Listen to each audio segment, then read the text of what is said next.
saat Tuhan Yesus di Golgota dan disalibkan.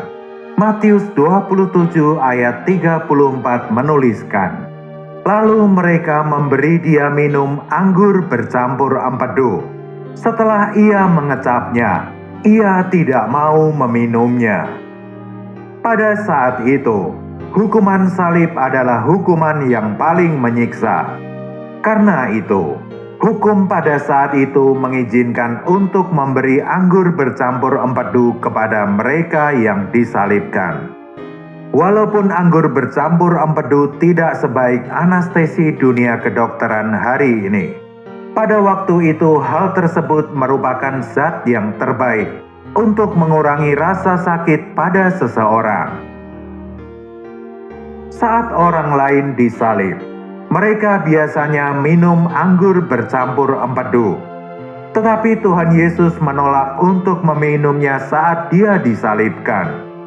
Ada kepahitan pada perasaan orang-orang yang disalib, sehingga mereka memerlukan anggur bercampur empedu untuk mengurangi rasa sakit mereka. Tetapi pada salib Tuhan Yesus, anggur bercampur empedu itu ditolak. Bila dia meminum anggur bercampur empedu, maka salib itu menjadi salib manusia dan bukan salib Tuhan. Pada salib Tuhan, tidak ada hal yang serupa dengan anggur bercampur empedu. Anggur bercampur empedu tidak diperlukan di sini.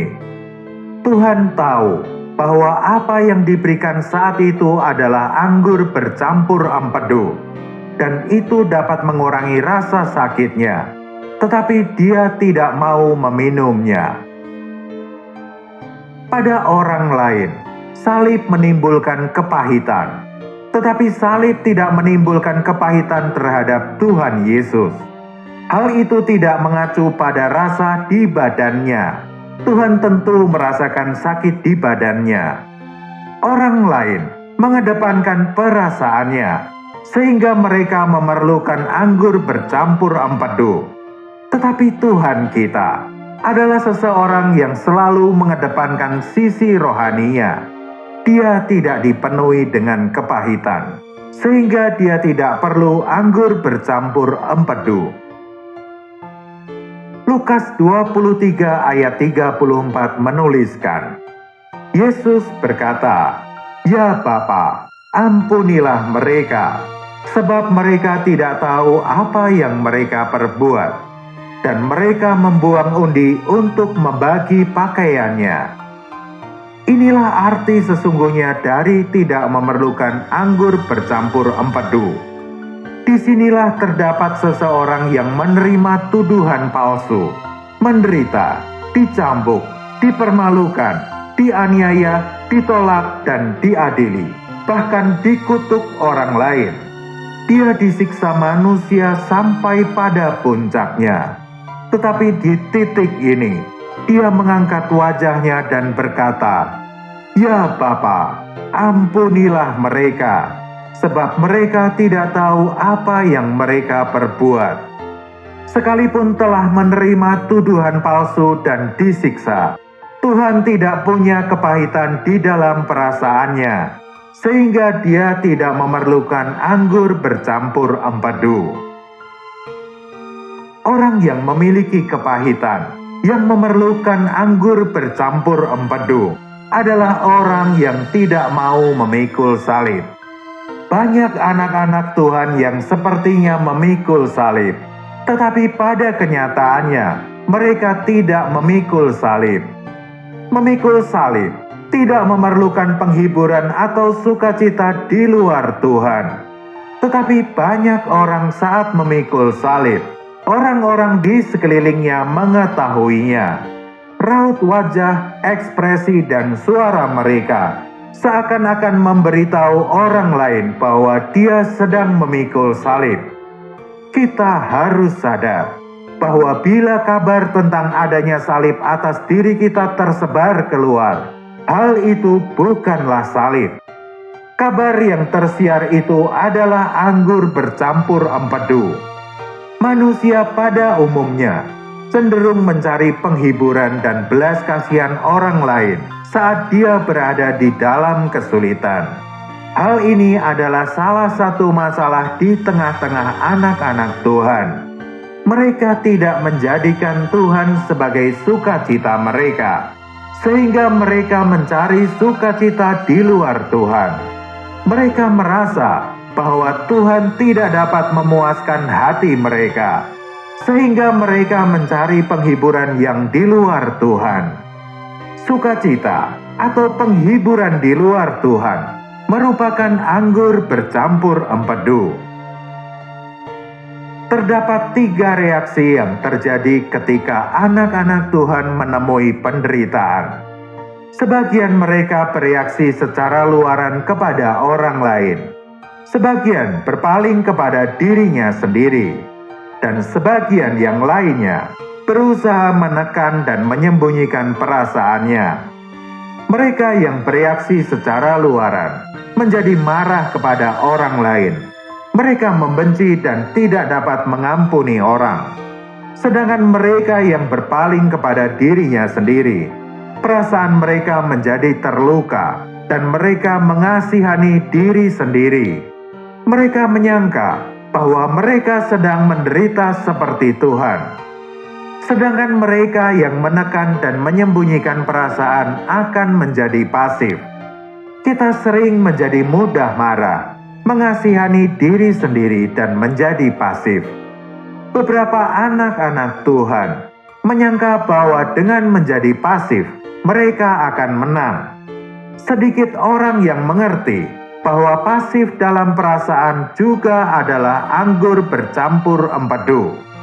Kepasifan adalah ekspresi dari terluka. Karena mereka kecewa, mereka menjadi pasif. Karena mereka berharap terlalu banyak, mereka menjadi pasif. Kepasifan adalah bukti seseorang yang tidak memikul salib. Hal itu hanyalah menahan, menekan, dan menyembunyikan perasaan. Walaupun banyak di antara anak-anak Tuhan yang menderita, mereka tidak benar-benar memikul salib. Saat mereka menderita, mereka menampilkan dirinya sendiri dalam berbagai macam cara. Seseorang mungkin berpikir, karena dia adalah orang percaya, dia harus menderita. Memang dia tidak mengatakan apa-apa, dan dia terlihat seperti orang yang memikul salib. Tetapi secara tersembunyi, dia bersungut-sungut. Orang yang seperti ini, yang bersungut-sungut di dalam penderitaannya, tidak mengenal arti salib. Karena di dalam diri mereka, mereka dipenuhi dengan kepahitan. Beberapa orang tidak bersungut-sungut di dalam penderitaan, tetapi mereka menangis meratapi dirinya. Kita harus tahu bahwa salib adalah tempat di mana darah dicurahkan dan tubuh dikorbankan. Salib bukan tempat untuk menangis dan meratapi diri. Mereka yang meratapi dan mengasihani diri adalah orang-orang yang tidak mengenal salib. Menangis berarti bahwa orang tersebut tidak rela untuk melihat dirinya menderita.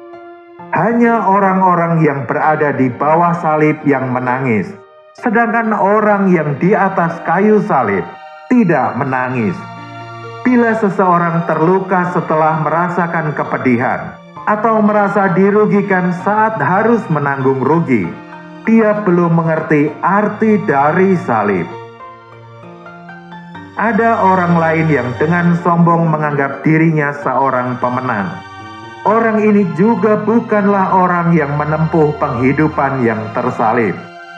Karena yang dilakukannya adalah untuk mendapatkan perhatian orang. Seakan-akan dia berkata, "Sekalipun aku menderita, aku masih dapat menaikkan pujian dan ucapan syukur. Akulah orang yang memikul salib." Apa yang dilakukannya bertujuan agar orang lain kagum. Hal ini juga merupakan anggur bercampur empedu dan bukan salib. Beberapa orang lainnya tidak memikul salib, tetapi mereka sangat fasih berbicara tentang memikul salib. Mereka menganggap pengalaman yang ini atau yang itu adalah pengalaman salib.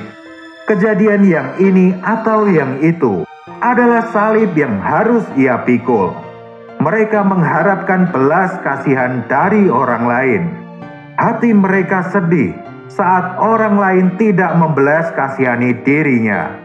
Mereka selalu mencari orang-orang yang dapat membelas kasihani dirinya. Orang ini haus akan anggur bercampur empedu. Mereka tidak memikul salib. Jadi apakah salib itu? Salib tidak memalingkan perasaan seseorang terhadap yang lain, dan bukan pula berpalingnya perasaan seseorang ke dalam dirinya sendiri, atau bahkan menyembunyikan perasaan. Perkara salib adalah perkara menerima dengan sukacita. Salib adalah untuk seseorang yang mengucap syukur kepada Tuhan dan berkata, "Jalan yang telah dipilihkan Tuhan bagiku selalu baik. Aku dapat bersukacita dan bersyukur. Aku tidak punya masalah, karena aku tidak menolak salib yang Tuhan berikan." Salib dapat mengampuni, tidak mengasihani diri sendiri dan tidak pasif. Satu-satunya perasaan yang diberikan salib adalah rasa mengucap syukur kepada Tuhan. Salib adalah perkara memiliki hati yang lembut di hadapan Tuhan. Apa yang Tuhan kehendaki terjadilah.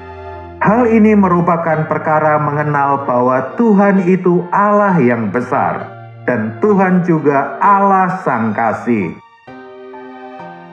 Memikul salib yang benar akan mengundang hormat orang lain dan bukan belas kasihan dari orang lain. Setiap kali seseorang mencari belas kasihan dan penghiburan dari manusia, hal itu hanya merupakan anggur bercampur empedu dan bukanlah salib. Tuhan kita menderita di salib, sehingga salib adalah tempat untuk kita menyembah Tuhan. Tuhan kita menolak anggur bercampur empedu, karena Dia tidak memerlukan pertolongan manusia. Dia tidak memerlukan pertolongan manusia, karena Dia memiliki sukacita Allah. Salib berarti ada sukacita di dalam, dan dapat memuji Tuhan dari dalam. Karena itu, orang yang memikul salib dapat menghibur orang lain. Paulus menuliskan dalam 2 Korintus 1 ayat 4, "Yang menghibur kami dalam segala penderitaan kami, sehingga kami sanggup menghibur mereka yang berada dalam bermacam-macam penderitaan, dengan penghiburan yang kami terima sendiri dari Allah." Paulus dapat menghibur orang lain, karena tidak ada kesulitan yang dapat menyentuh batinnya. Hal itu dibuktikan dalam Kisah Para Rasul 16 ayat 25. Tetapi kira-kira tengah malam, Paulus dan Silas berdoa dan menyanyikan puji-pujian kepada Allah, dan orang-orang hukuman lain mendengarkan mereka. Paulus dan Silas tidak memerlukan anggur bercampur empedu. Mereka adalah orang-orang yang memikul salib. Sama halnya yang terjadi pada Stefanus. Dia dapat berdoa agar Tuhan mengampuni orang-orang yang merajamnya dengan batu. Salib berarti bagaimanapun penderitaan dan kesulitan menimpa kita, hal itu tidak menyentuh perasaan kita, tetapi justru kita masih dapat memuji Tuhan. Bila kita masih hanya melihat betapa berat dan sulitnya masalah kita, berarti hal itu bukanlah salib. Kiranya kita dapat semakin mengenal salib, dan kiranya kita semakin diterangi bahwa salib tidak memerlukan anggur bercampur empedu, karena Dia sendiri yang menjadi sukacita dan penghiburan kita. Haleluya! Tuhanlah sukacita dan penghiburan kita.